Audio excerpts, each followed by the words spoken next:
Muy buenas noches, bienvenidos a Mirá, como siempre, con un gran equipo en este horario de verano de 21 a 22:30. Ya está aquí Federico Andajasi, por supuesto está también Luis Costa, alias El Tuco, así se lo conoce. También estaremos con Silvina Martínez. Está con nosotros Carlos Regazzoni, porque el tema de las vacunas, el tema de la pandemia, el rebrote, la segunda ola, el posible toque de queda, el positivo de la reta y las próximas medidas que hablan de una restricción que viene marchando. De a poco viene marchando claramente. También vamos a hablar con Diego Giacomini, estará acá en los estudios de La Nación Más para hablar, el economista, de lo que pasa en este comienzo del 2021. Hablaremos con Mario Negri. El escenario político que se viene es para alquilar balcones y Mario Negri realmente lo explica, ustedes saben cómo nadie. Con Elisa Trota, por la cuestión, ella es la representante de Juan Guaidó en Venezuela. Y hablaremos del acercamiento en la agenda, evidentemente, de este gobierno con el gobierno venezolano, en medio del conflicto que ahora mismo está ocurriendo en el Capitolio. Ustedes saben que representantes o manifestantes, en todo caso del trumpismo extremo, ocuparon parte del Capitolio. Hay un muerto, hablaremos también con Estados Unidos para saber los últimos detalles. Y también la idea alocada, tal vez, o no, de una nueva ley de medios. Parrilli la anunció, lo dejó entrever. ¿Es un globo de ensayo? ¿Se viene una nueva ley de medios? Bueno, José Cretaz es un especialista en estos temas y también nos va a ayudar a saber qué pasa. Y atención, porque el lunes comienza el paro del campo. Y hablaremos con Luis Miguel Echeverre, el ex ministro de Agricultura. Ahora me dirán ustedes con quién estamos comunicados ya en instantes, pero la primera pregunta tiene razones obvias y tiene que ver con la vacunación. Hasta ahora hay 50.000 personas vacunadas, más o menos, en la Argentina, y se espera si llega o no una segunda dosis. ¿Cuál es la perspectiva? ¿Cuál es, Regazzoni, la situación hoy con respecto a la vacuna? Todos los países lo que están midiendo es, al ritmo que vacunan, cuándo van a obtener la inmunidad de rebaño artificial, digamos, médica. Es decir, el 75% de su población adulta vacunada.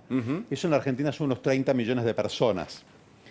Si estamos a 50.000 por semana, a este ritmo son 2.000 semanas. Correcto. Con lo cual no se puede sostener el ritmo porque son 40 años casi. Entonces, Argentina, uno de los grandes desafíos que tiene es aumentar por 10 la vacunación. Para que se den una idea ustedes, nosotros teniendo un ritmo de 1 millón de dosis por semana, que hasta ahora solo Israel pudo con esa, estaríamos igual 60 semanas vacunando. Porque son 60 millones de pinchazos, que hay que dar 2 dosis por persona, lo que nos da 1 año y medio casi. Claro. Correcto. Ahora el problema, doctor, es que no solamente no está asegurada la segunda dosis, que Rusia ni siquiera la está produciendo todavía, no se sabe en qué está, sino que tampoco hay una fecha prevista para el arribo de las primeras dosis, porque después de esta misión a Siberia a caballo, parece que se hubieran ido, ¿no? Que hicieron toda una épica, no han llegado más vacunas. ¿Cómo sigue esto? Y bueno, justamente el tema es que la cuestión logística es hasta más grave todavía que la provisión. Claro. Porque lo que estoy diciendo es aumentar por 10 o por 20 la cantidad de personas vacunadas por semana es un desafío inédito. Claro. Y entonces eso nos pone en un nuevo horizonte temporal, que es por lo menos 1 año más de ardua batalla contra el virus, con segundas, terceras, cuartas y quintas olas. Correcto.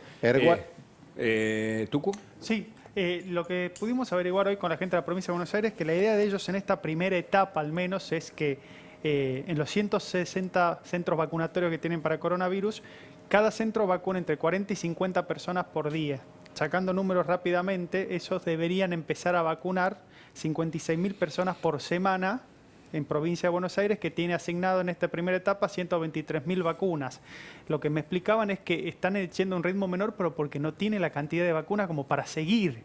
O sea, en Argentina dicen que cuentan que se montó todo un operativo muy grande para tener 7.000 vacunadores. Si se respetara el ritmo que estamos teniendo ahora de vacunación, cada vacunador se está vacunando 2 personas al día. Es prácticamente irrisorio, pero el tema es que no tenemos las dosis suficientes como para que pueda la máquina avanzar más rápido. El ritmo de vacunación es el dolor de cabeza más importante que tiene hoy en día todos los países, excepto Israel, que está haciendo algo inédito.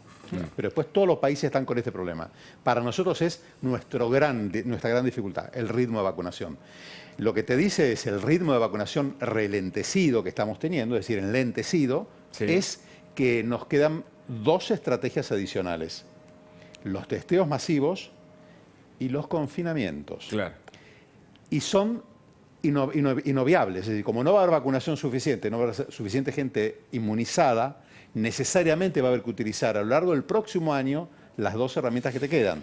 Correcto. Si vos usas más testeos, necesitas menos confinamiento. Ahora, si nosotros no aumentamos los testeos, indudablemente va a haber que hacer más confinamiento. A ver, el promedio no da bien. Digo, hay 3 aspectos frente a la pandemia que la Argentina tuvo que administrar.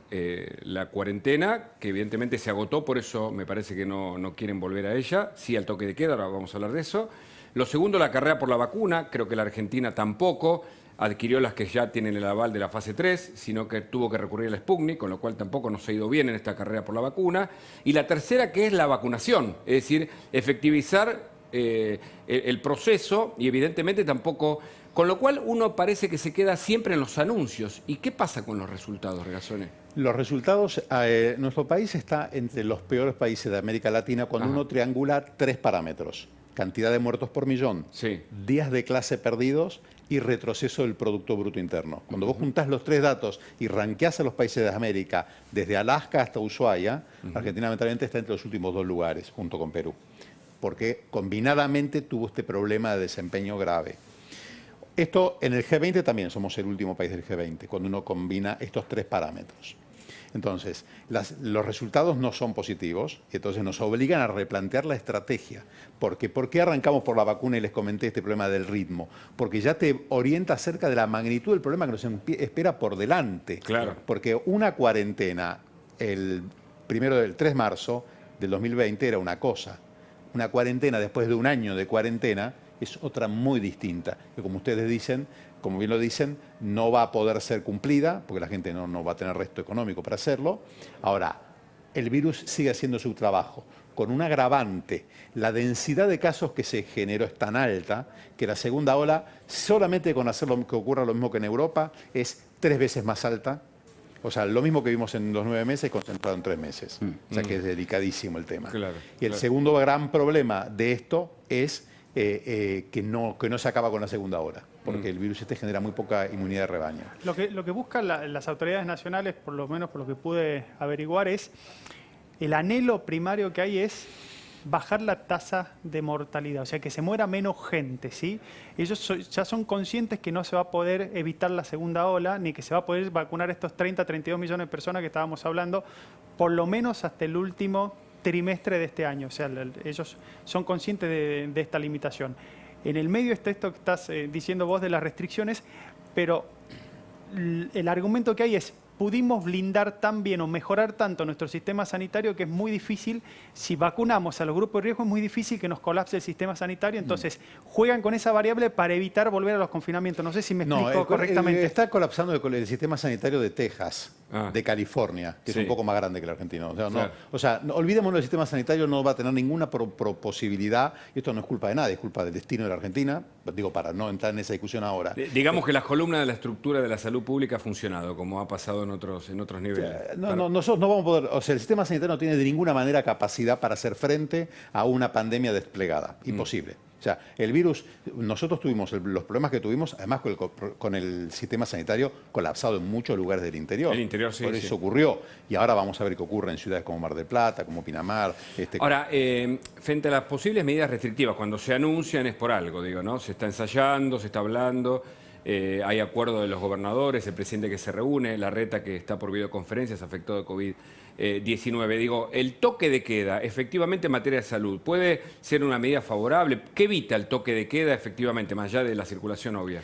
El toque de queda es una medida que tiene un efecto pequeño, tiene un efecto, pero muy pequeño, y tiene sentido si uno va a ganar tiempo para otra cosa. Y entonces ahí viene la pregunta. Bueno, ¿y el toque de queda que se lo puede sostener una semana, pocas semanas, menos de un mes? ¿Para qué? Claro. O sea, ¿qué voy a hacer en el medio?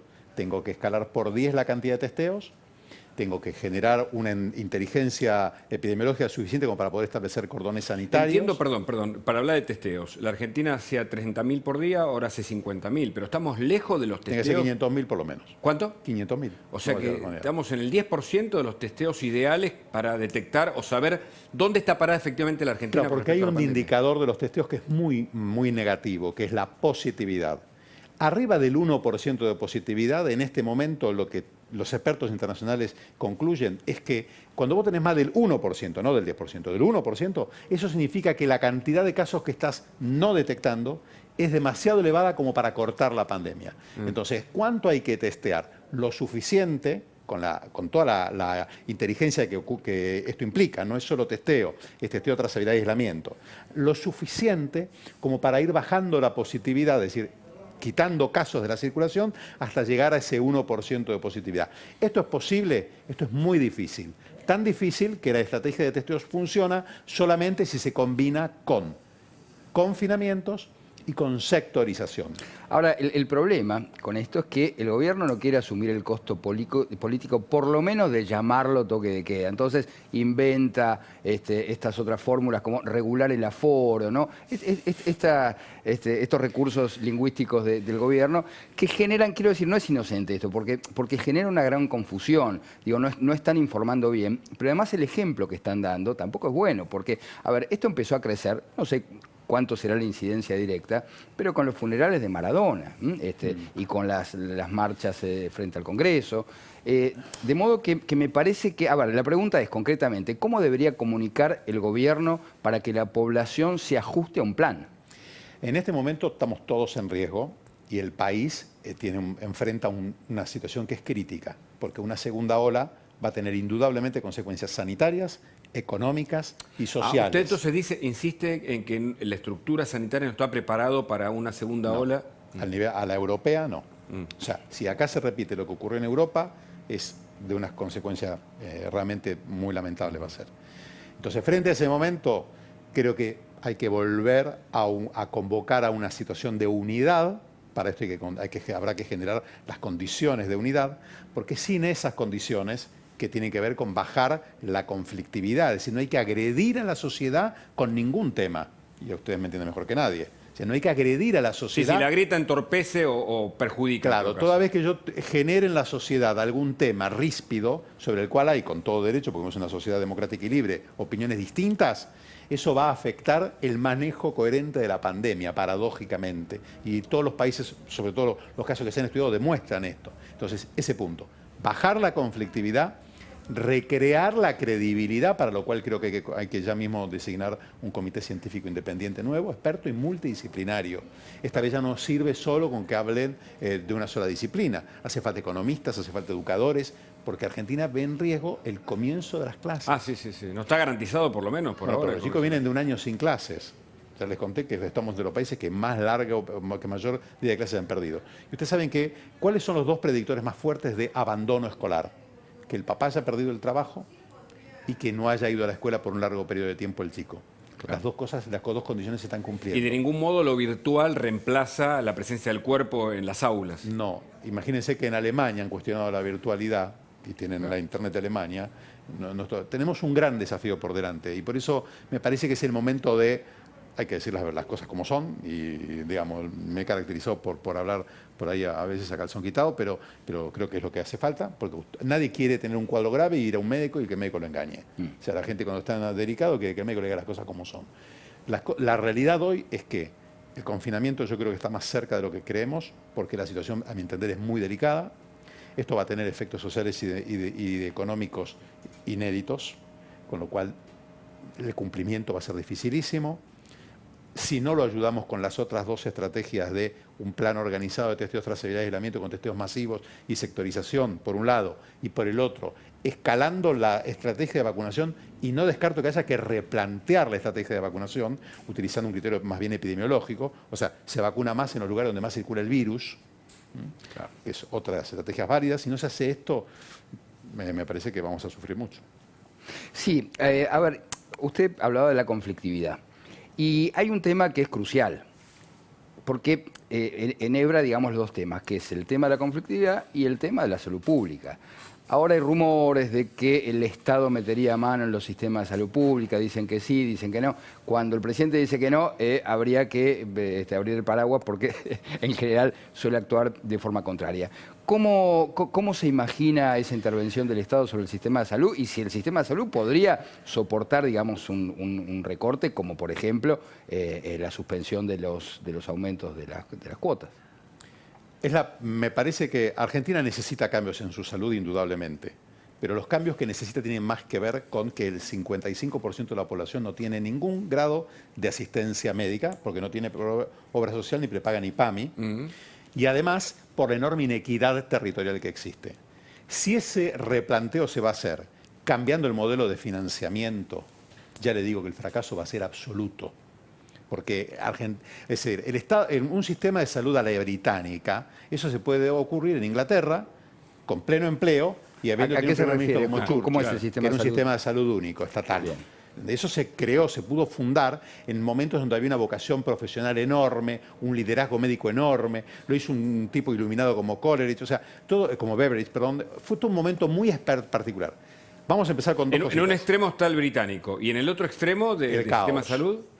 El caos. Sí, sí, claro, pero digo, como sistema real aplicado en países, Estados Unidos. No, yo diría que, digamos, por ineficiencia, América Latina tiene de los sistemas, América Latina tiene de los sistemas de salud más ineficientes que se conocen, Correcto. los países latinoamericanos en general.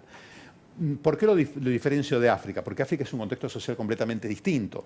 Pero ellos han logrado una organización, gracias a la acción de la Organización Mundial de la Salud y la propia organización de la Unión Africana, logrado avanzar muchísimo con la salud. En cambio, América Latina ha tenido enormes problemas por múltiples razones, pero es el continente más inequitativo de la Tierra, el continente que menos crece en la Tierra y el continente más inseguro de la Tierra. Con todo eso junto tenemos el sistema de salud que tenemos. Sí. Lo que no veo posible, digamos, porque no quiero abusar del tiempo, es, primero en la Argentina la salud ya es un derecho constitucional, porque la salud es un derecho humano establecido en la Convención Universal de Derechos Humanos, de los Derechos del Hombre, y eso tiene rango constitucional. Es decir, que lo primero que escuché que algún trasnochado quiere hacer, que es reformar la Constitución para transformar la salud en un derecho, tranquilo, no hace falta tocar la Constitución, claro, porque ya lo es. Claro. El segundo punto es, el gran problema no es la gente que tiene obras sociales ni la gente que tiene prepaga. El gran problema de la salud argentina es la gente que no tiene nada. Y para cambiar eso, primero hay que pensarlo desde la salud, Claro. antes que desde el financiamiento. Gente que no tiene trabajo y obviamente no accede a ningún sistema de salud, ni de obra social, ni, por supuesto, privado o prepaga. Ahora, efectivamente, la Argentina, con este anuncio que hace Cristina, porque recordemos que la que habla de un nuevo sistema de salud que preocupó a gran parte, sobre todo el sistema privado y también a las obras sociales, es porque muchos dicen que se discute la caja ahí. Hay mucho dinero detrás, Sí, o la idea refundacional que muchas veces ha tenido Cristina Fernández o el gobierno kirchnerista de empezaremos todo de nuevo, tal vez no teniendo en cuenta la historia hasta acá que se ha recorrido. Primero, habría que empezar a preguntarle a las universidades de medicina, a los grupos médicos, a las asociaciones profesionales de médicos, de enfermeros. Es decir, vamos a hablar de salud, que hable la gente que sabe de salud, que ha hecho medicina, ¿entienden? No podemos volver a que un laboratorio ideológico genere una salida sanitaria, porque eso lo único que va a hacer es fracasar y llevar a la ruina a un país que algunas cosas ha hecho muy bien en salud pública en la Argentina durante muchos años y también en el sistema de salud. Es decir, por supuesto que hay cosas que cambiar con toda la salud, con la privada, con la pública, con la provincial.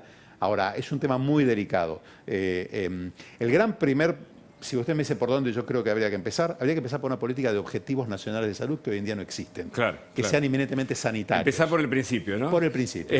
Tuco tiene una pregunta Sí. para hacer. ¿Cómo se hace ante una frase como la de Cristina Kirchner, de que ella dice que hay demasiados hospitales en la ciudad de Buenos Aires, ante ese panorama donde se da a entender que deberían o cerrarse o sacarse de acá y llevárselos a otros lugares? Es decir, primero que la medicina cada vez más se va a hacer en dos lugares, en la casa y en hospitales de altísima complejidad. O sea, ¿Cómo cada vez sería más eso? hacia eso evoluciona la medicina mundial, evoluciona hacia... O sea, el hospital de mediana complejidad pierde adeptos. Claro, se porque consulta desde la casa, se va a hacer o los en la autos- casa, claro. todo el autotest, o sea, la medicina va a ser cada vez más en la casa. Por supuesto, ahí incluyo el médico de atención primaria, pero la medicina va hacia eso, el futuro. Y después en los hospitales de altísima complejidad. ¿Por qué? Porque una de las cosas que necesita hacer la Argentina es, como cualquier país emergente en estas condiciones, es alta calidad, bajo costo y alta velocidad de práctica. Una persona no puede estar esperando una colonoscopía un año. Sí. Entonces, eso se logra. Hay países que están siendo pioneros en esa reforma. Por ejemplo, la India, donde usted por muy poco dinero se puede generar un lente intraocular a miles de personas en poquísimo tiempo. Ahora, eso se puede hacer con el número 1 operando las cataratas, Claro, por ejemplo. claro, Bueno, claro. es un tema muy largo, ¿no? Pero interesante porque nosotros no empezamos por el principio, sino por declaraciones rimbombantes o por historias que se inmiscuyen en un relato que nos venden cada tanto. Por una caja. Gracias, Carlos Regazzoni, gusto. por estar, como siempre, aclarándonos muchas cosas. Y ahora nos vamos a meter en la economía. Ya está con nosotros Diego Giacomini. Él, ustedes saben, tiene una mirada, una propuesta, una teoría y un análisis reflexivo sobre la economía actual, porque claro, los datos del 2021 no acompañan. Sí. Aparece por allí el efecto rebote por la cuarentena y por la pandemia, aparece la soja 500 como alguna esperanza, pero el problema es el gasto público, el problema es la falta de empleo, el problema es el cierre de empresas, y por eso queremos hablarlo, por supuesto, con el resto del equipo, mientras esperamos que en minutos hablaremos con Mario Negri, porque la política, en definitiva, es el tema de fondo. Hola, Diego, gracias por estar con nosotros. ¿Qué tal? Buenas noches a todos. Buenas noches. Un placer estar con ustedes. Gracias, muchas gracias. Diego, tu primera mirada, ¿cómo cerramos el 2020? ¿Hay efecto rebote en este año que comenzamos? Bueno, yo había anticipado cuando empezó todo esto que Argentina iba a ser uno de los países que iba a tener mayor caída del PBI, mayor caída del PBI per cápita, mayor destrucción de la moneda y más inflación. Eso se cumplió. A ver, hay que entender que el 2021, desde mi subjetividad y análisis, va a ser un año muy complicado. No va a ser menos complicado que el que acaba de terminar. A ver, si yo miro la inflación y el tipo de cambio, yo creo que en los 12 meses redondeando de Alberto Fernández nos ha brindado lo mejor que puede brindar en materia de estabilidad de tipo de cambio, sobre todo el oficial, y de estabilidad de inflación, la menor inflación. Cuando yo miro para adelante, yo veo que la tendencia, porque esto es muy importante, en inflación y el tipo de cambio no hay que mirarlo un mes, una semana, 2 meses o 3. Hay que mirar la tendencia. En la tendencia, en el 2021 va a haber más inflación que en el 2020, en el 2021 va a haber más suba del dólar que en el 2020, y esto es interesante. Con lo que emitieron, van a seguir emitiendo, teniendo en cuenta que hubo cuarentena bancaria que mantuvo encerrados los pesos en los bancos, y eso contribuyó a que la inflación sea artificialmente baja. Con el cepo, con todas las limitaciones que hay, eso se va a ir relajando, no puedo saber con qué velocidad, pero eso promete más inflación en el 2021, y como la política monetaria impacta con retardo, también en el 2022. Yo creo que punta a punta, en el gobierno de Alberto Fernández, el dólar va a subir más que en lo que subió en el gobierno de Macri. La inflación punta a punta en el gobierno de Alberto Fernández va a ser acumulada más que en el gobierno de Macri. No puede sorprender, porque en el gobierno de Macri la inflación y la suba del dólar acumulada fue también mayor que en el segundo gobierno de Cristina Fernández de Kirchner. ¿Qué estoy diciendo? A ver, si seguimos haciendo siempre más de lo mismo, no cabe esperar resultados diferentes. Yo estoy diciendo que va a seguir pasando lo que viene pasando hace 4, 8 y 10 años. Y con nivel de actividad, que no te contesté. Sí, pero ahora no metemos. Ahora, 2 males incurables o 2 maldiciones, la inflación y el dólar, que sufre la Argentina desde hace décadas. Pero a eso se agrega el cierre de empresas, el aumento del desempleo, el acuerdo con los bonistas y otros problemas que tienen que ver con el déficit fiscal, con el gasto público, digo, el escenario económico que viene. Entonces es mucho más complejo que el del año anterior. A ver, punta a punta, en todo el gobierno de Alberto Fernández, la destrucción de generación de riqueza, el flujo, el PBI per cápita, va a ser también mayor que la destrucción de PBI per cápita que hubo con Macri, que a su vez fue mayor que la que hubo con Cristina Fernández de Kirchner 2. El PBI per cápita viene cayendo desde el 2012 y cada vez en forma más acelerada. Ahora bien, ¿esto qué implica? Puede haber un rebote, lo que llamamos del gato muerto. Ah, el rebote del gato muerto, ¿no? Un rebote estadístico en el 2021 del PBI. Por ejemplo, después de haber caído menos 10,4 en el 2020, puede ser que rebote más 4,4 en un escenario muy positivo que yo creo que no tiene gran probabilidad de ocurrencia. Ese más 4,4 va a ser un 40% explicado por el arrastre estadístico, que es a dónde quedó el PBI en diciembre. Imagínate esto, si en diciembre el PBI quedó en un determinado lugar, queda clavado, no crece más y queda en ese nivel todo el 2021, el PBI te da más 1,8 con respecto al 2020. Y después hay un 60% que para llegar a ese más 4,4, que es porque estás comparando contra la nada misma. Todo dividido 0, por ejemplo, abril del 2020, da infinito. Entonces, ¿qué quiero decir? Ese más 4,4, microeconómicamente, la pyme, la micropyme, el contrapropista, el profesional independiente, no lo va a sentir ni en su rentabilidad, ni en su facturación, ni en sus ganancias. O sea, va a ser estadístico. ¿Y qué sucede? Para crecer, el crecimiento no es que el PBI rebote un año. El crecimiento se mide en PBI per cápita y en la tendencia de 5 o 10 años. Y depende de la acumulación de capital. Te cuento.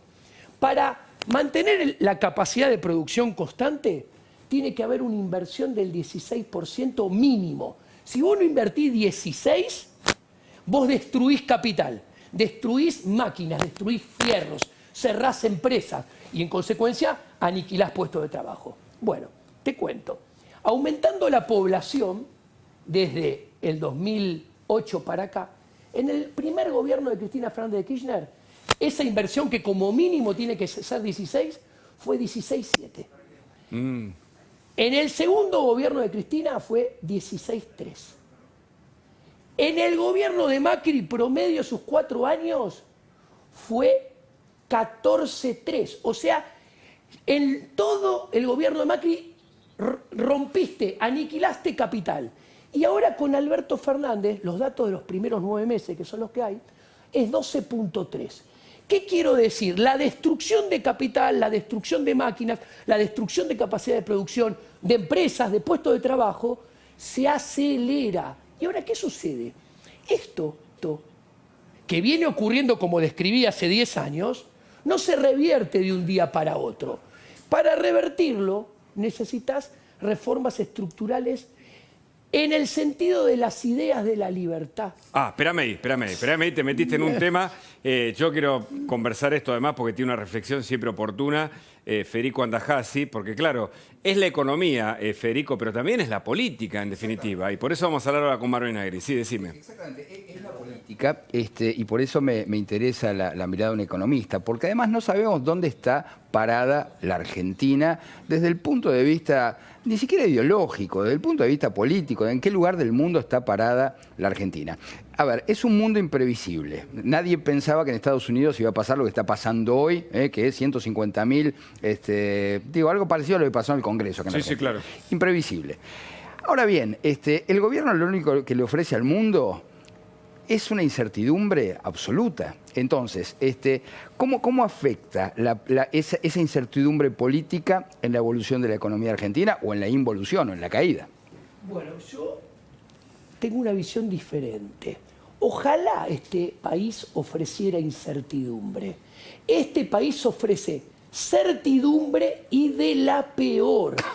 ¿Qué quiero decir? A ver, para que haya inversión, que es la clave, las empresas tienen que ganar dinero. Tienen que primero poder hacer negocios, ganar dinero. ¿Qué sucede? La pyme, la micropyme, no puede hacer negocios, no puede ganar dinero, entonces no invierte. ¿Y por qué no puede? Vos hablas con cualquier actor económico y te dice, no, me matan los impuestos. Perfecto. ¿Qué más te trae problemas? Mira, Hay impuesto inflacionario récord, impuesto devaluatorio récord. Y eso me impide hacer cálculo económico de rentabilidad, entonces no invierto. Perfecto. ¿Qué más te mata? El costo de capital. El costo de capital es la tasa de interés. No tengo crédito, no puedo acceder, no puedo comprar capital, no puedo invertir. Bueno, el costo de capital es la contrapartida de la deuda. El impuesto que financia el Estado. El impuesto inflacionario, el impuesto devaluatorio es contracara de financiamiento del Estado. La presión impositiva récord, que Argentina tiene la presión impositiva récord a nivel mundial en términos de rentabilidad de las empresas, según el Banco Mundial, financia el Estado. O sea, el problema que asfixia a los negocios del sector privado tiene nombre, apellido y seudónimo. Es el señor Estado. Entonces, para desandar el camino de los últimos 10 años, ¿qué hay que hacer? Todo lo opuesto a lo que venimos haciendo. Hay que desahogar al sector privado. Y para desahogar al sector privado, tenés que bajar los impuestos, bajar el impuesto inflacionario, bajar el impuesto devaluatorio. La deuda de la reestructuración es 110% del PBI. ¿Qué quiero decir? Y para poder hacer eso, tenés que achicar el Estado. Acá en este país, la verdadera grieta somos nosotros, los agentes económicos privados, profesionales, cuentapropistas, micropyme, pyme, empresa mediana, empresa grande, que generamos la riqueza. Producimos bienes y servicios. Y no lo hacemos más. Y preferimos irnos del país, preferimos achicarnos. ¿Por qué? Porque tenemos un socio compulsivo bobo, que si un año fiscal nos va bien, al siguiente ejercicio nos cae encima con nuevos impuestos, porque nos fue bien. Entonces, acá hay certidumbre, que si te va bien, va a venir el Estado el año siguiente y te va a robar tu plata y tu riqueza. Muy bien, muy interesante escuchar, ¿no? Y por eso nos vamos a meter en la política. Ya está Mario Negri con nosotros. ¿Es el problema, Mario Negri, el del Estado? ¿Es el problema de un sector de la política que quiere apropiarse del Estado? ¿Dónde está el problema coyuntural y de futuro que tiene la Argentina? Buenas noches, gracias por el contacto. Hola, un gusto estar con ustedes. Igualmente. Y es un poco de todo, ¿no? No hay una sola causa, hay con causas. Hay con causas que tienen que ver con problemas estructurales que arrastramos muchos años, que la política no ha podido resolver, o porque en algún caso estaba en minoría, o porque tenía mal diagnóstico, o porque en realidad no ha existido un acuerdo necesario para llevarlo adelante. La verdad son los hechos. Antes de... El proceso inflacionario, en los últimos 60 años, nosotros tuvimos 14 recesiones. Hubo recesiones inclusive de 3 años durante 10 años. Entonces, eso está marcando lo que recién preguntaban, tomé lo último recién con el entrevistado. Sí, yo soy de los que hablo de incertidumbre, a lo mejor la palabra más certera es la que dijo él. Hay certidumbre de las cosas malas, y es más, creo que se han aumentado esas, porque hay certidumbre de la pérdida de calidad institucional, hay certidumbre de que vamos mal con la lucha con la pandemia, la manera en que se le encaró, y no estamos advirtiendo ni aprendiendo de cosas que no conocíamos. Y sí creo que hay una enorme incertidumbre institucional y un gobierno que no tiene un horizonte. Yo puedo estar de acuerdo o no, pero un rumbo, un horizonte, hacia dónde vamos, que sea previsible, sostenible en el tiempo. Yo creo que al presidente le lleva más tiempo arreglar los desequilibrios de poder adentro de la propia coalición y el tiempo que le lleva para aclarar lo que a la mañana dice, a la tarde y a la noche lo vuelve a cambiar. Y creo que eso la tiene la sociedad en una silla eléctrica, con todos los indicadores para atrás, inclusive los que fueron negativos en el mundo como consecuencia de la pandemia. Nosotros somos top 10 en esos indicadores por el grado de vulnerabilidad que tiene la Argentina. Entonces creo que tengo la impresión por ahí, lo digo con cierta ironía, que el presidente todas las semanas se hisopa en el kirchnerismo y para hacer un control de calidad sobre si están yendo bien para el pasado. Porque hay como una obsesión, hay como determinados tics, que la agenda de discusión tiene que ver con lo que ya fracasó y no con lo que fuimos capaces de superar.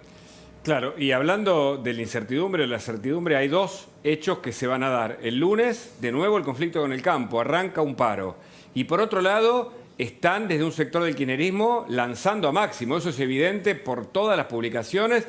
Y hoy Alberto dijo que se iría a una isla con el hijo de la vicepresidenta. ¿Cuál es su mirada? Sí, no sé cómo son los viajes de él, pero lo que creo es que lo que tenemos que tratar de navegar somos los argentinos en la situación donde estamos. Porque la verdad es que salió con un barco de un puerto y cuando se despidió a toda la gente, le dijo que iba hacia un destino. Y ahora en alta mar no solamente golpea las olas, no sabe si vuelve al puerto de partida, no sabe si cambia de rumbo, no se sabe hacia dónde va. Y la gente entra, los pasajeros, dicen, bueno, lo que falta es que ahora tomen una decisión que hay que tirar gente abajo al agua. Por favor, no me tiren a mí. Espero que no. En todo caso, tratemos de llegar todo a algún destino. Y si no sabemos, pisemos la pelota. Pero no sigamos haciendo cosas que no sabemos dónde van. Fíjese usted que se habla del sistema de salud, un viejo problema del argentino, ¿no? Un día lo felicitan, al otro día entra en contradicciones, no se sabe qué es lo que va a suceder. Entonces, ¿cuál es la agenda? La agenda, la única que ha sido clara durante este año, hay dos. Una no buscada por el gobierno, no querida por el gobierno, que es el desafío de un virus a la ciencia y a la economía, ¿no? Eso sí, por supuesto. Y que arrancó con una corresponsabilidad social de todos, sin ningún tipo de especulación, y que lo empoderó socialmente al presidente. Pero que al poco tiempo, en un acto casi de gimnasia verbal, quiso decir que lo importante era la vida, no la economía, y obviamente quién va a estar en contra de la vida, y nos metió en una contradicción y un nivel de tensión entre la peste y la economía, como si la economía no matara. Y pasamos a tener de una cuarentena para mejorar el sistema de salud a una cuarentena que se convirtió casi en un programa de gobierno. La más larga de todo el planeta, con las consecuencias más profundas para un país que está en crisis.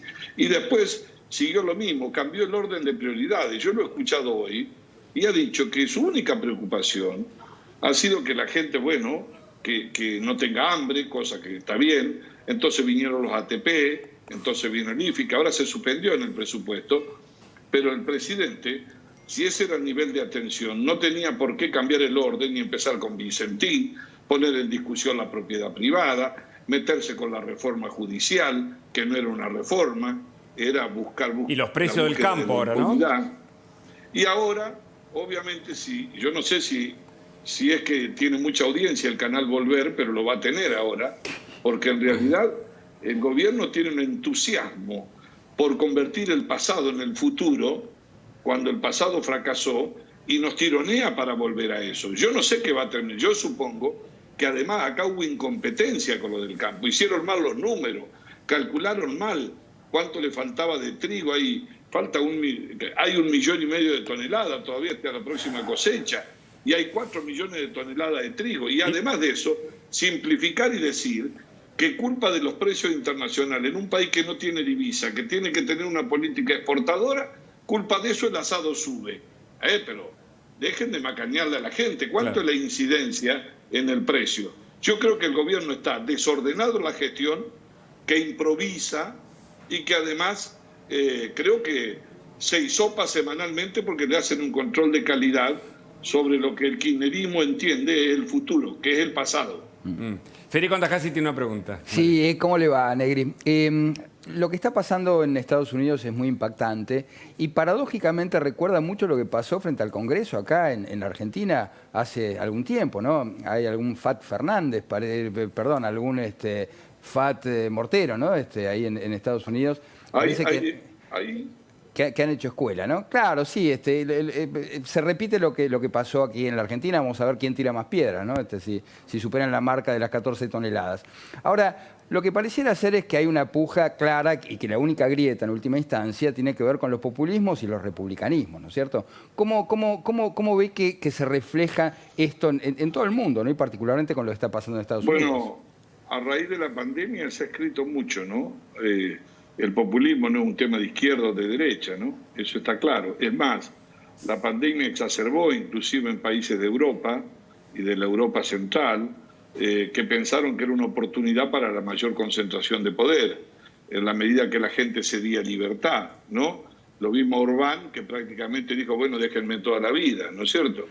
Ahora, acá yo saco dos conclusiones muy rápidas, ¿no? Muy primarias. La primera, el populismo no es una doctrina a aplicar en países que no crecen o en países pobres, sino que el populismo también se mostró en esta década como consecuencia de dos factores. Una, obviamente, de insatisfacciones que la democracia no ha podido resolver frente a demandas sociales como efecto negativo de la globalización. Y el segundo es que el populismo también trepó en los grandes centros económicos del mundo. El populismo con Trump demostró que en Estados Unidos el populismo también puede desafiar las instituciones. Hay una sociedad. ¿Por qué? Porque la grieta se convierte en una adicción. La grieta es el combustible sin el cual el populismo no puede poner en marcha la idea de manejar el poder. Por supuesto que después el populismo con plata funciona de una manera y sin plata funciona de otra. Sin plata concentra más poder y por lo general tiene que tener un enemigo. Yo creo que, miren, desde Hoover, estaba leyendo hoy, ningún presidente en un periodo perdió la presidencia en ambas cámaras. Lo de Estados Unidos hoy es muy grave, puede tener muchas lecturas, obviamente. Primero, el corazón de la democracia liberal y la fortaleza, y ahí sí el Parlamento tiene un rol importante. No como acá, que en el acto le saca la facultad y queda pintado, como ocurrió ahora, ¿no? Claro. En el Parlamento americano hay que rendir cuentas, te investigan, ¿no? Tiene poder. Ahora, la fortaleza del populismo, la simplificación de la relación con la sociedad por encima de las instituciones, hace que se fabule de tal manera entre la mentira y la verdad que la democracia deja de perder el carácter asociativo de democracia y verdad. Claro. Que es lo que está demandando la Argentina. En la Argentina se está perdiendo la verdad en el vínculo con la democracia porque se devalúa la palabra del presidente. Mire, termino con esto, no sé si lo escucharon hoy al presidente electo Biden. Dijo, mire, la palabra de un presidente tiene tanto valor en sí mismo que puede calmar o puede incitar. Entonces, cuando un presidente habla, no es un comentarista de fútbol, no es un comentarista de la política, más en el medio de la crisis. Entonces, el populismo hoy mostró el rostro de la grande potencia también, ¿no? Y nosotros, ahora, sin plata, lo que buscamos es concentración de poder y una agenda. Yo creo que el kirchnerismo, si la grieta se suspendiera, si cerráramos los ojos y no existiera la Argentina, se muere por un síndrome de abstinencia el kirchnerismo. No puede, no tiene combustible sin grieta. Entiendo. Entonces, y sin concentración de poder. Mario Negri, gracias por el contacto, siempre muy esclarecido para explicarnos mejor lo que está pasando en la Argentina de hoy. No, y además de, obviamente, repudiar lo que pasó en Estados Unidos, pero también han pasado cosas acá. Sí, muchísimas gracias a ustedes. Gracias, buenas noches. Y de Mario Negri y de la economía, que vamos a seguir charlando acá, porque está Diego Giacomini y también nos iluminaba, nos explicaba, según su visión, qué es lo que está pasando en la Argentina. Nos vamos a analizar la política exterior. Está Elisa Trota, ella es la representante de Juan Guaidó, y nos va a explicar si, bueno, el comunicado incluso de Venezuela, repudiando los hechos en Estados Unidos, tiene corolario o tiene correspondencia con la verdad o es otra actitud, digamos, discursiva de un relato que no se cuaja con lo que está pasando verdaderamente. Gracias, Elisa, por el contacto. Hola, buenas noches. Muchas gracias a ustedes. Te preguntaba sobre lo que está pasando en Venezuela, el apoyo de Argentina, de algún modo, al régimen de Maduro, y también lo que está pasando hoy en Estados Unidos y un comunicado del gobierno justamente de Maduro. Sí, bueno, evidentemente vemos con mucha preocupación, con mucha tristeza lo que está sucediendo, lamentable lo que está sucediendo hoy en Estados Unidos. Creo y creemos, y es lo que venimos insistiendo, que los ataques contra la democracia, sucedan donde sucedan, siempre deben ser condenados, y justamente eso es en lo que venimos insistiendo los venezolanos, en que no se puede ser neutral ante lo que pasa en Venezuela. Lamentablemente para nosotros, viviendo una dictadura, este tipo de ataques los hemos visto en más de una oportunidad. Ustedes recordarán haberlos visto también, ataques sangrientos a la Asamblea Nacional, al Parlamento venezolano, conducido incluso por los miembros más relevantes del régimen en el 2015. En el 2016, ahí estamos viendo como imágenes complementarias a lo que contás, Elisa. Así es, incluso el 5 de enero del año pasado, en donde no se le permitió y no se le permite hasta el sol de hoy la entrada a los parlamentarios al Congreso, pero además creo que tiene que ver no solo con un impedimento físico, lo que nosotros hemos vivido durante todos estos años en Venezuela, sino con lo que tiene que ver con una persecución constante, el impedimento institucional, que además se ha llevado por delante la inmunidad de los parlamentarios, persiguiéndolos, apresándolos.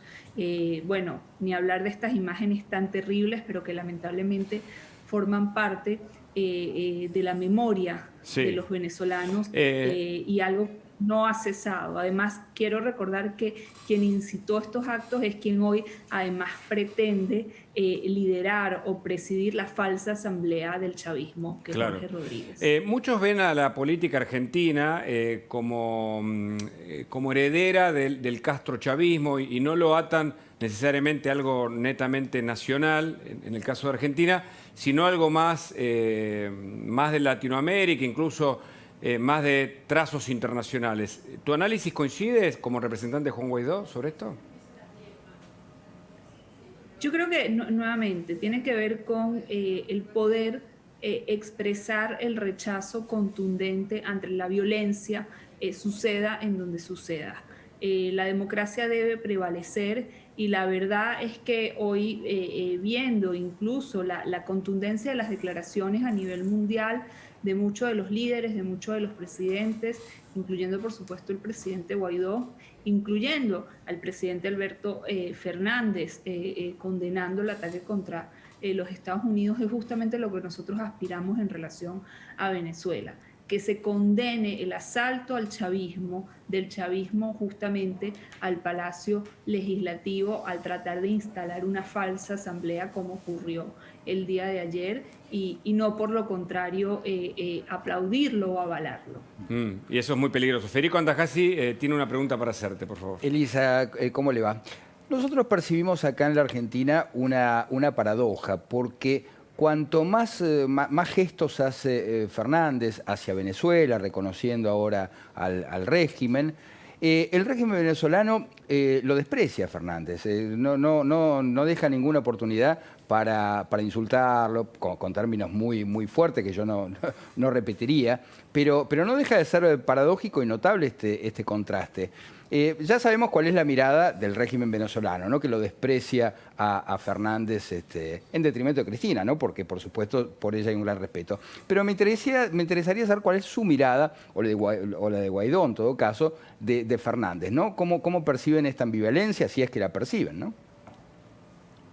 Sí, primero que todo, el régimen, la dictadura venezolana, ataca a cualquiera que ose pronunciar alguna palabra, no solo en contra, en desacuerdo con lo que ellos plantean. En este caso, como usted bien ha mencionado, ha pasado incluso con el gobierno argentino. Nosotros insistimos y seguiremos insistiendo, porque además es nuestra labor, con la posibilidad de interactuar con el gobierno argentino. Para nosotros Argentina es y seguirá siendo un país referente en materia de democracia, de derechos humanos. Nos importa muchísimo poder justamente traerlos a esta senda de solicitar el camino hacia la democracia en Venezuela, contar con la colaboración. Esto no quiere decir que apoyen una candidatura u otra, esto no quiere decir que estén a favor de nosotros. Lo único, nuevamente, que estamos pidiendo para Venezuela son las mismas libertades, los mismos derechos y garantías de integridad que tiene cualquier pueblo democrático, básicamente para poder expresarse en las urnas y para poder decidir su futuro. Así que aprovechamos este espacio, el cual además agradezco, como siempre, para nuevamente hacer un llamado al gobierno argentino en relación a la importancia que para nosotros tiene contar con ellos en relación a poder exigir elecciones realmente libres y por sobre todo condenar las violaciones flagrantes de derechos humanos que hay en Venezuela. Y además que Argentina pueda tener una posición definida con respecto a lo que está pasando con el régimen de Maduro. Gracias, Elisa Trota, por este contacto. A disposición como siempre. Muchas gracias a ustedes. Bueno, gracias por el contacto. Seguimos con la economía. Costa, querido Tucu, tiene una pregunta para Diego Giacomini, porque claro, la política internacional de algún modo está entrelazada con lo que está pasando y va a pasar con el campo, Diego. Hay un paro, hay nuevos impuestos, hay retención a las exportaciones. ¿Cuál es tu análisis sobre la política argentina económica en el tema agropecuario? Mi análisis es el siguiente. La política económica de nuestro gobierno, desgraciadamente para nosotros los ciudadanos, es todo lo que no hay que hacer. Es todo lo opuesto a lo que permitiría que Argentina creciera, generara empleo. Paso a explicar. Yo estaba explicando que para poder crecer necesitas inversión, acumulación de capital. La inversión, la acumulación de capital, o sea, las máquinas, las empresas que dan lugar a los puestos de trabajo, ¿se pagan con qué? Con ahorro. Bueno, te cuento. La recaudación, en el único tramo que sube, impuesto a las ganancias, 1.300% en términos bienes personales, 1.300% en términos reales sube la recaudación a final de año. Ganancias, 35% en términos reales. ¿Qué quiero decir? El ahorro, los que tienen capacidad de ahorro, el Estado los mata tributariamente. Como si esto fuera poco, mirando para adelante, los grandes jugadores que tienen que crear empresas, hacer inversiones, impuesto a la riqueza, o sea, más imposición sobre lo que paga la inversión. ¿Esto qué va a significar? Menos inversión todavía de la debacle que venimos teniendo hace 8 años. No termina ahí. Necesitamos dólares. ¿Listo? Se prohíbe exportar. Se pone un dólar artificial que lo ponen artificialmente 88. Con las retenciones a la soja le pagan, haciendo una cuenta redonda, 55. ¿Quién va a liquidar las exportaciones? Nadie, porque vos no vas a vender nada tuyo a un precio ridículo que es 1/3 de lo que realmente vale. ¿Esto qué implica? Que como no entran dólares, el cepo se endurece. El cepo se endurece, no dejan entrar importaciones de insumos, bienes intermedios para producir, para fabricar. Eso va a atentar contra el nivel de actividad que va a ser peor. ¿Eso qué va a hacer? Eso va a ser todavía menor nivel de actividad, menor empleo, peores salarios. Yo quiero decir una cosa. Hay algo que en Argentina nadie habla. Yo soy socio hincha de Boca, ¿no? El cepo fue tan malo que convirtió a Mauricio Macri en presidente en el 2015, algo que era inimaginable antes. Imagínate lo malo que era el cepo. Bueno, este cepo es entre 10 y 15 veces más fuerte que el del 2012-2015. ¿Qué es el cepo? Desde lo moral es no dejar usar el dinero para lo que vos querés, el dinero que te lo ganás. Y desde lo utilitario te cuento. El cepo es, en el mercado de cambios, exceso de demanda de dólares siempre. Y a medida que pasa el tiempo, cada vez peor. ¿Eso qué es? Dólar más alto. En todo el resto de los mercados, la economía es como un colchón. Vos lo apretás en una punta, exceso de demanda, el colchón se hunde en esta punta, se levanta en todo el resto del colchón. Es exceso de oferta. Vayamos, exceso de oferta en el mercado de bonos. Eso es más riesgo país, costo de capital más caro, menos inversión, menos capital, menos producción, menos puestos de trabajo. Mercado de dinero, exceso de oferta del mercado de dinero es más inflación. Mercado de bienes y servicios, exceso de oferta, es menos producción, contracción económica.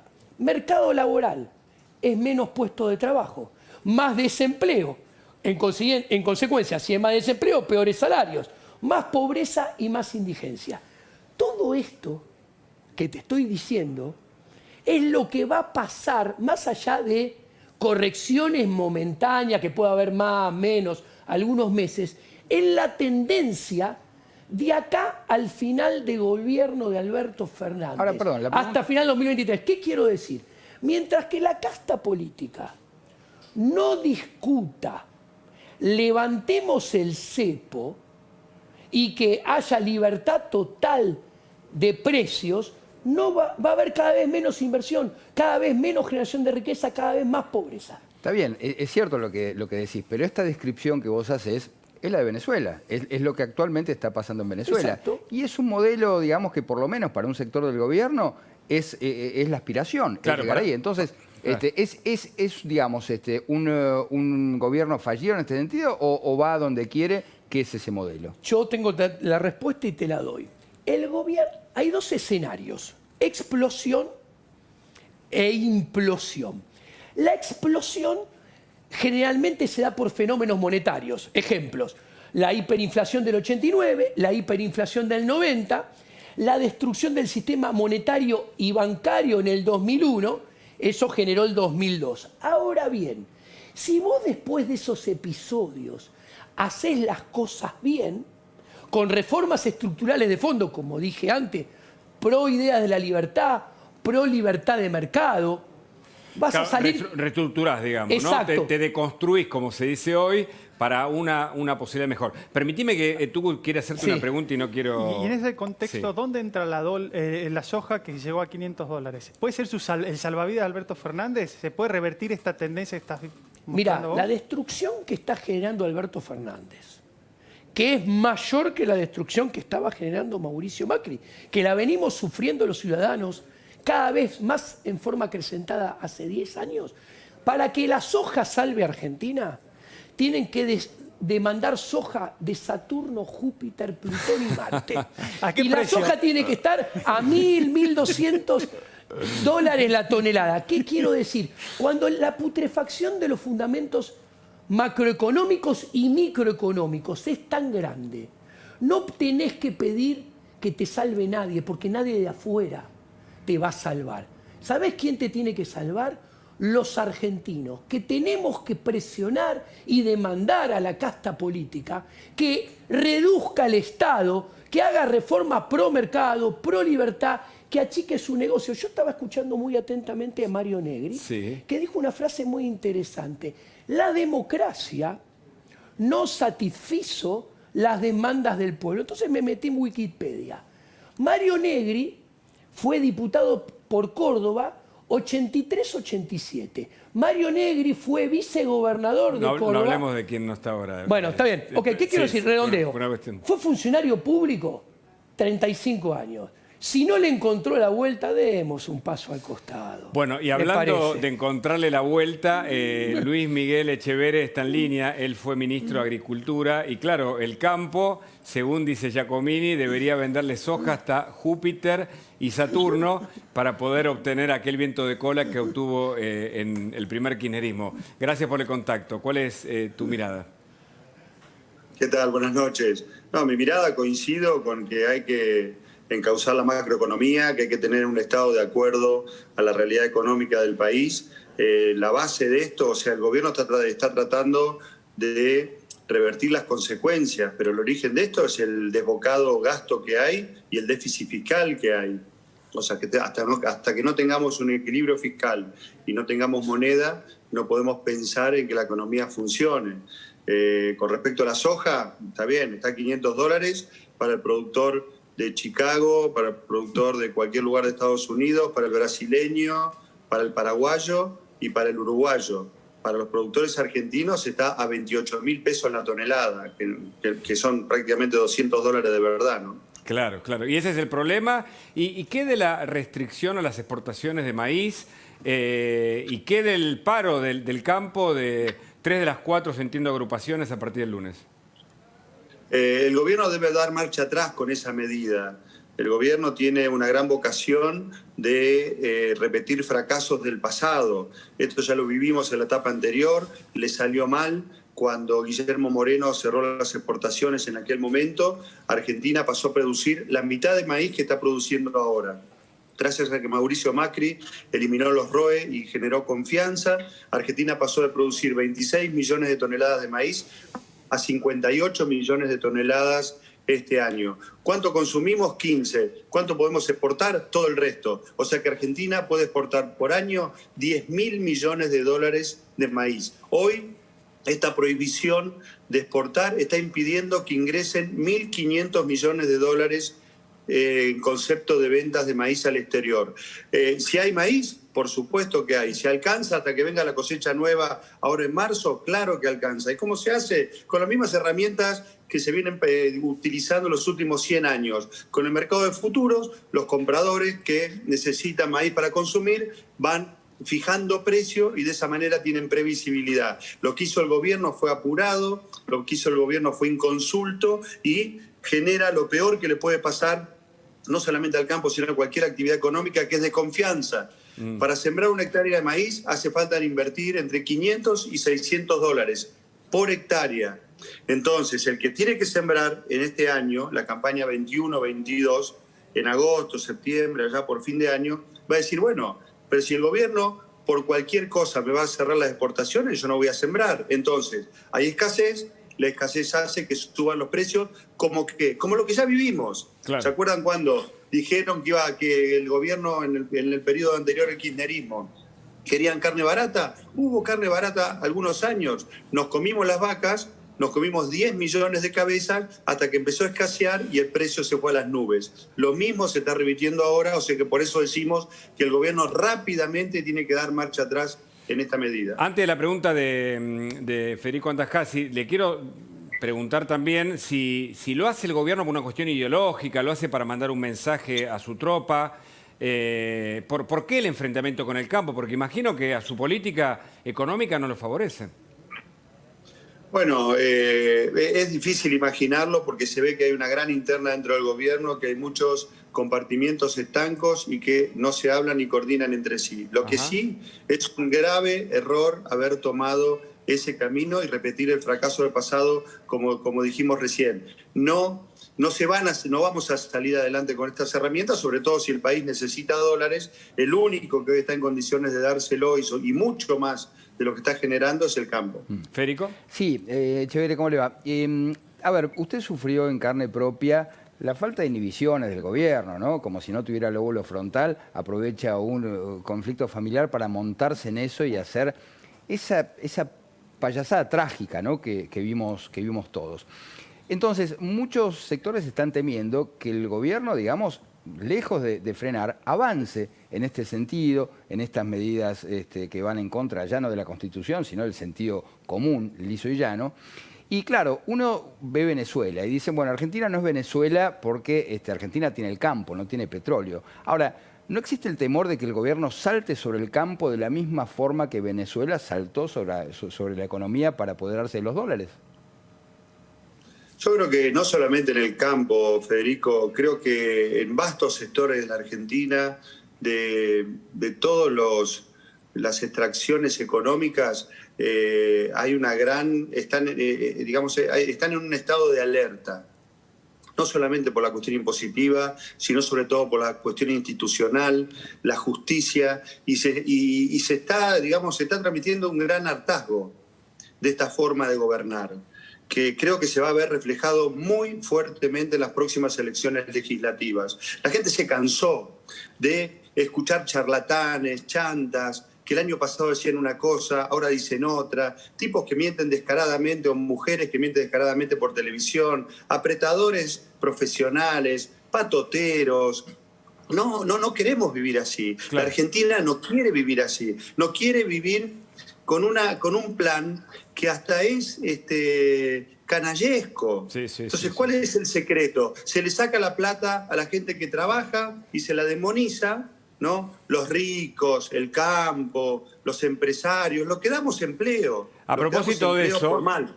le quiero preguntar... Por otro lado, se mantiene a gente que no trabaja y que es su capital electoral, causando un pésimo ejemplo para todas aquellas personas que todas las mañanas se levantan muy temprano y van a trabajar y tienen que aguantar encima las cargadas del que no trabaja, pudiendo hacerlo. No digo que no haya gente que no necesite recibir un plan social porque está en una situación mala, pero todos sabemos que hay muchísima gente que no lo necesita, hay muchísima gente que podría trabajar y que encima carga, le toma el pelo al que se levanta temprano, tiene que cumplir con un horario, tener un jefe y hacer el presentismo y cumplir objetivos. O sea, eso es perverso porque rompe el tejido social. Ahí sí vamos, entre otros ejemplos, vamos directo a Venezuela. Ahí me parece que usted está refiriendo a la meritocracia y le quiero preguntar por el conflicto con Grabois, pero que no me responda ahora, deme un instante para esta respuesta porque obviamente nos importa escucharlo. Mientras decimos que los Haroldos son vinos finos con Ángel, los Haroldos State es mucho más de lo que esperás.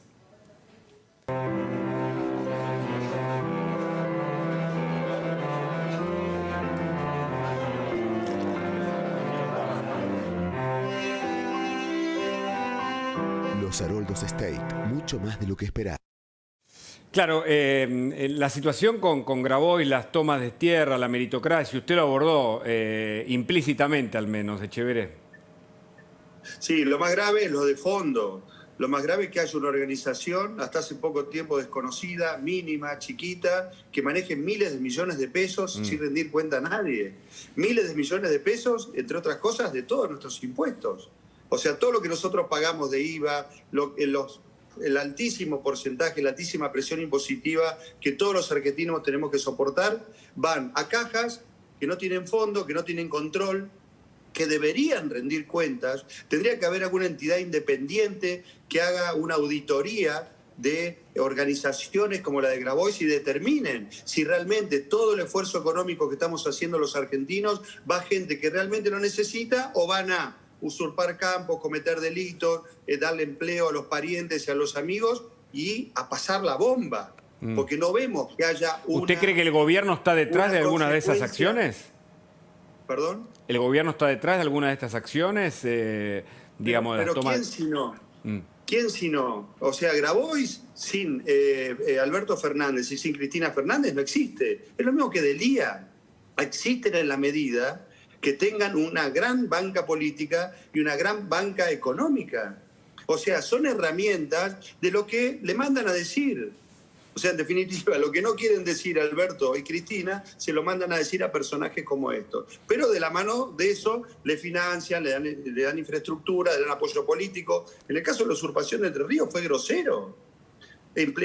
Funcionarios del gobierno nacional en la toma. El gobierno provincial, Gustavo Bordet, con funcionarios también provinciales en la toma y dándole apoyo logístico. La gran preocupación del gobierno de Entre Ríos era que Grabois, a pesar de que estaba cometiendo un delito la gente de Grabois, no quedara como perdidoso, o sea que no tuviera una consecuencia negativa de haber usurpado un campo. ¿Y cómo interpretó esa, bueno, no sé si es una provocación o es invitación de Grabois a usted para que, bueno, vaya a un lugar de Entre Ríos? Entiendo que la justicia le dio un revés al reclamo que ustedes tenían y en ese sentido Grabois se subió a esa decisión.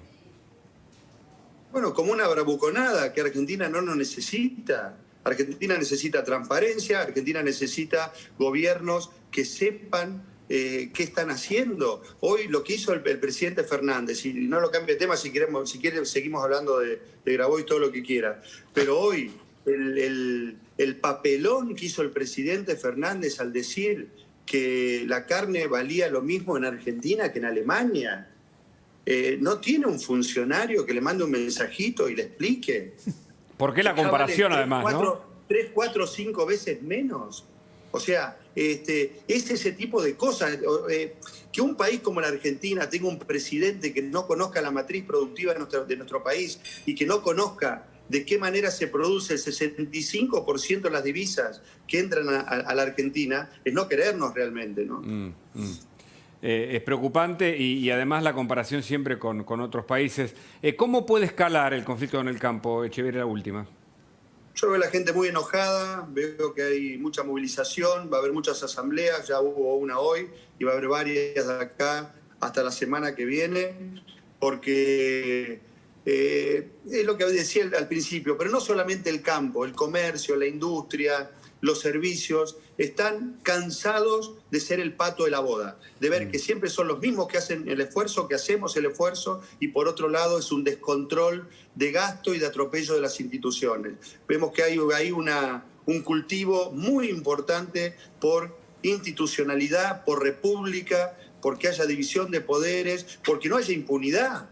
¿Cómo puede ser que ya el presidente esté contradiciéndose lo que decía hace 1 año y medio en la campaña para tratar de lograr un indulto a los presos que no son políticos, están presos por ser delincuentes comunes? Todo eso indigna. Imagínense en la cabeza de alguien o que tiene que correr para pagar los impuestos o que tiene que esforzarse para pagar los aportes, los sueldos, permanentemente estar cuidándose de los riesgos que hay para producir. Claro. Encima ven que del otro lado hay un descontrol y un relajamiento de las instituciones. Luis Miguel Echeverría, gracias por el contacto. Buenas noches. Buenas noches. Y hablando de impunidad, Federico Andajasi nos va a contar las últimas novedades del caso Donda. Le ponemos así porque, en definitiva, tal vez el reclamo de la empleada doméstica ahora se haya transformado en una imputación para ella. Pero antes, este breve corte. Claro, y otro de los temas que venimos siguiendo porque fue un escándalo, efectivamente, fue lo que pasó con Donda, la denuncia de su ex empleada y la imputación ahora, entiendo, por parte del fiscal Marijuán en una causa que tiene el juez Sebastián Casanelo. ¿Es así, no, Federico? Así es, efectivamente, Hugo. Parecía estar muy tranquila Victoria Donda con el apoyo que hoy mismo le dio Alberto Fernández, ¿no? Llamativo que, eso. claro, llamativo, a mi juicio también innecesario.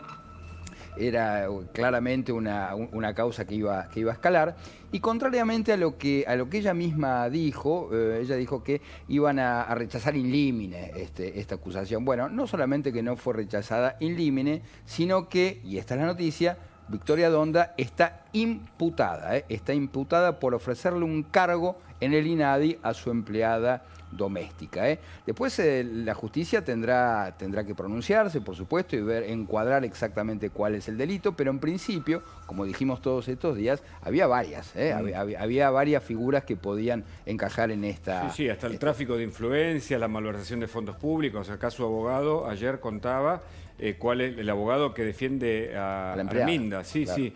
Contaba cuáles son los delitos concretos. Ahora, ella viajó al interior hasta donde se supo, pero no se pronuncia, o sea, no reconoce que evidentemente traficar o en todo caso ofrecer, digo traficar porque puede haber tráfico de influencias también, con los puestos del Estado en un organismo en el que ella es titular es muy grave, y además que tiene muchos millones de pesos, como bien ayer explicaba también Silvina Martínez. Absolutamente, Hugo, pero además esto no es solamente, digamos, la causa penal, laboral, que se dirimirá en la justicia, sino también que es un símbolo que se le da y es un mensaje que se le da a la sociedad que es muy agresivo. Es muy agresivo porque ella además dijo ayer cuando le preguntaron por este tema, dijo que sí, que ella le daba trabajo a las personas que ella conoce, a las personas de su círculo, de su confianza, y que lo va a seguir haciendo. Claro, además dijo que lo va a seguir haciendo. Entonces, es como una muestra de prepotencia, es casi, diría yo, una suerte de confirmación del vamos por todo, y un acto de prepotencia, insisto, que están dispuestos a avanzar. Pero bueno, afortunadamente existe el límite de la justicia y, como te decía Hugo, Victoria Donda hoy está imputada. Y hablando de prepotencia, Oscar Parrilli habló de una posible nueva ley de medios y lo escuchamos mientras nos comunicamos con José Cretaz, entiendo que está en línea, un periodista que además sigue el análisis de estos temas. Y creo que lo tenemos en línea para hacerlo escuchar juntos. Hola, José, un gusto saludarte. Buenas noches. ¿Cómo va, Hugo? Buenas noches. Bueno, escuchamos a Oscar Parrilli referirse a una posible nueva ley de medios. A ver. ¿Pero se puede pensar en otra ley de medios? Yo creo que sí. Yo que tenemos una ley de medios que fue derogada por decreto, que fue declarada constitucional y después se encargaron de no aplicarla, de no permitir su aplicación, y que motivó incluso denuncias penales por parte de Clarín por aplicar la ley de medios. Sí, yo no tengo duda. Perdón, yo escuché mal que dijo medies. Dijo José, no sé si es un detalle, ¿no? Tal vez de color. Yo escuché medias. No, lo más probable es que sea un inclusive. Sí. O una X que faltó ahí. En cualquier caso, tu primer análisis, José, sobre esta expresión posible. Mira, es una amenaza que el kirchnerismo viene repitiendo desde hace algún tiempo.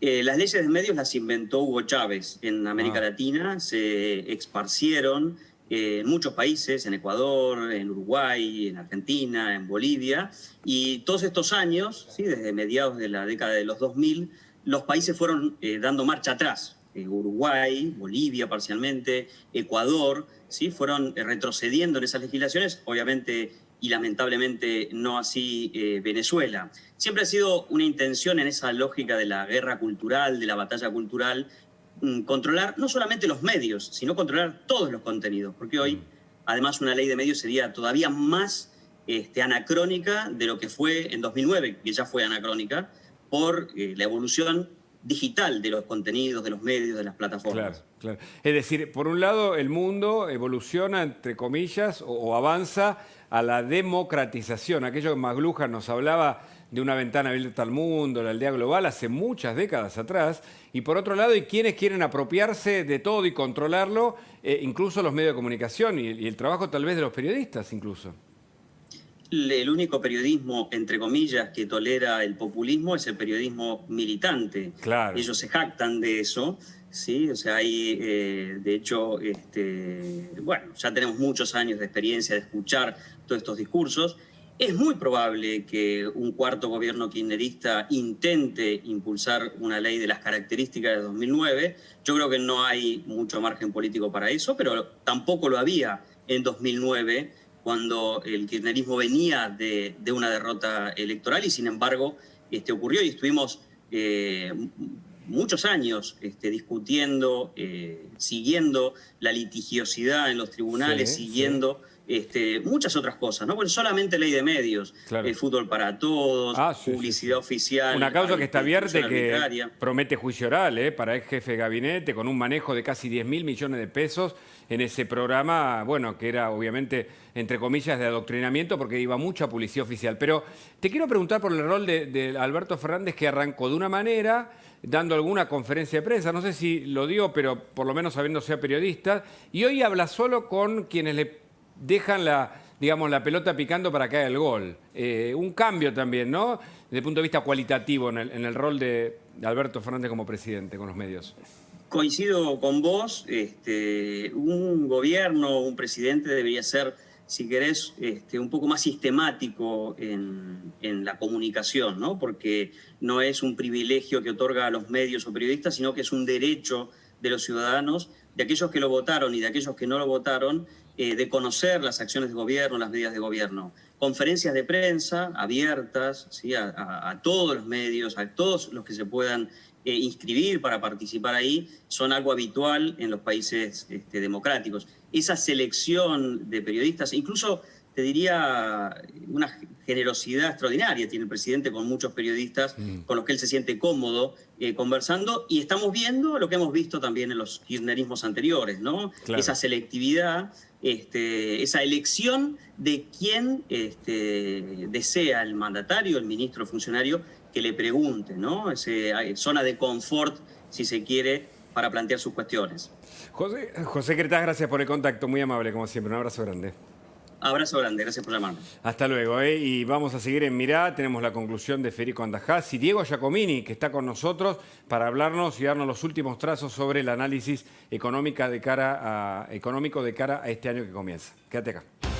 Tu mirada, Federico, tu conclusión. Bueno, a ver, a lo largo de todo el programa hemos podido ver un tema que aparece con insistencia, y que es que el gobierno avanza en todos los frentes, en todos. En el frente del campo, en la justicia, en los medios, sobre los periodistas, que no son lo mismo que los medios. esto que Cristina dijo, ¿no? Y que todos le leímos los labios, vamos por todo. Bueno, este año es clave y eso vamos a estar viendo, ¿no? Este afán de ir por todo y esta resistencia de los grupos que se ven afectados. Muy importante que la democracia se sustente justamente en la alternancia, pero a nivel económico, Diego tiene algo para decir, Giacomini. Para que la economía empiece a andar bien, la gente tiene que dejar de creer en el Estado, tiene que dejar de pedirle cosas al Estado, porque pedirle cosas al Estado es más gasto público, y más gasto público es más choreo de la casta política y más empobrecimiento, porque es más impuestos, más inflación, más devaluación y más tasa de interés. Tenemos que saber que va a pasar todo eso si creemos en el Estado, si le pedimos cosas en el Estado y como contrapartida nos vamos a fundir y vamos a quebrar si seguimos creyendo en el Estado. En instantes, más información aquí, mira. Quédate aquí en La Nación, ya viene Carola Gil con lo que el día se llevó. Nosotros nos encontramos mañana aquí en Mirá a las 21, por supuesto, por La Nación Más.